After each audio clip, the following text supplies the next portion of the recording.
നമസ്കാരം. കുട്ടികൾക്കായി ഒരു ചെറിയ കഥ. ആൺകുട്ടിയായ പെൺകുട്ടി. മനുവിന് ശ്രദ്ധ എന്ന ഭാര്യയിലുണ്ടായ മകളാണ് ഇള. വളരെ കാലം മക്കളില്ലാതെ കഴിഞ്ഞ മനു വസിഷ്ഠ മഹർഷിയെ സന്ദർശിച്ച് ഒരു ആൺകുഞ്ഞുണ്ടാകുന്നതിന് വേണ്ടി യാഗം നടത്തി. താമസിയാതെ ശ്രദ്ധ പ്രസവിച്ചു. പെൺകുട്ടിയാണ്. ഇള എന്നവൾക്ക് പേരിട്ടു. ആൺകുട്ടിക്ക് വേണ്ടി യാഗം നടത്തിയിട്ട് പെൺകുട്ടിയാണല്ലോ കിട്ടിയതെന്ന് മനു വസിഷ്ഠ മഹർഷിയോട് പരാതിപ്പെട്ടു. അപ്പോൾ മഹർഷി തപശക്തി കൊണ്ട് ആ പെൺകുട്ടിയെ ആൺകുട്ടിയാക്കി തീർത്തു. അങ്ങനെ ഇള ശ്രുദ്യുപ്നൻ എന്ന പേരിൽ ആൺകുട്ടിയായി വളർന്നു. കൈലാസത്തിന് സമീപം കുമാരവനം എന്നൊരു കാടുണ്ട്. അവിടെ പാർവതീ പരമേശ്വരന്മാർ സ്വസ്ഥമായി പ്രേമസല്ലാപത്തിലായിരുന്നു. വിവരം മനസ്സിലാക്കാതെ ശുനകാദി മഹർഷികൾ അവിടെ ചെന്നു. നേരം നോക്കാതെ അവിടെ ചെന്നത് പാർവതിക്കും പരമേശ്വരനും ഇഷ്ടമായില്ല. ആരെങ്കിലും മേലിൽ കുമാരവനത്തിൽ പ്രവേശിച്ചാൽ പെണ്ണായി മാറുമെന്ന് പാർവതി ശപിച്ചു. ശ്രുദ്യുപ്നൻ യുവാവായി ഒരിക്കൽ നായാട്ടിനായി പുറപ്പെട്ടു. പാർവതിയുടെ ശാപത്തെപ്പറ്റി അറിയാതെ ശ്രുദ്യുപ്നനും സുഹൃത്തുക്കളും കുമാരവനത്തിൽ കടന്നു ചെന്നു. ഉടനെ അവരെല്ലാം പെണ്ണുങ്ങളായി മാറി.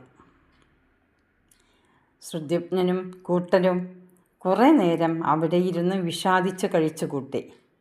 പിന്നെ എന്ത് ചെയ്യാം, അവർ കൊട്ടാരത്തിലേക്ക് തന്നെ മടങ്ങി. ശ്രുദ്യുപ്നൻ പണ്ടത്തെ ഇള തന്നെയായി മാറി. അവൾ അതീവ സുന്ദരിയായിരുന്നു. ഇള മടങ്ങി വരുമ്പോൾ ബുധൻ എന്ന യുവസുന്ദരൻ്റെ സൗന്ദര്യത്തിൽ അവളും ആകൃഷ്ടയായി. അങ്ങനെ ആ ബുധൻ എന്ന യുവാവ് ഇളയെ ഇഷ്ടപ്പെട്ട് വിവാഹം ചെയ്തു. അവർ തമ്മിൽ വിവാഹിതരായി. ഇളയ്ക്ക് പുരൂരവസ് എന്ന ധീരനായ ഒരു മകൻ ജനിക്കുകയും ചെയ്തു. ബുധൻ്റെ ഭാര്യയും പുരൂരവസിൻ്റെ അമ്മയുമായെങ്കിലും ഇള വീണ്ടും പഴയ പോലെ ഒരു പുരുഷനായി ജീവിക്കാൻ വളരെയധികം കൊതിച്ചു. അവൾ വസിഷ്ഠ മഹർഷിയെ തൻ്റെ മോഹം അറിയിച്ചു.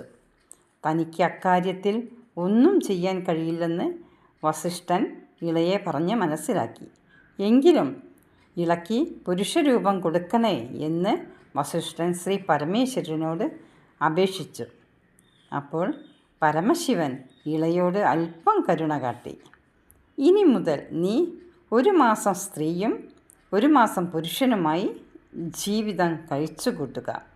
ഇടവിട്ട് ഓരോ മാസങ്ങളിൽ ആണും പെണ്ണുമായി ഇള ഇങ്ങനെ മാറി മാറി ജീവിച്ചു കൊണ്ടിരുന്നു. ശിവൻ അങ്ങനെയാണ് ഇളയെ അനുഗ്രഹിച്ചത്. ആ വിചിത്രവരം ലഭിച്ച ഇള പുരുഷനാകുന്ന മാസം രാജ്യകാര്യങ്ങൾ നോക്കി നടന്നു.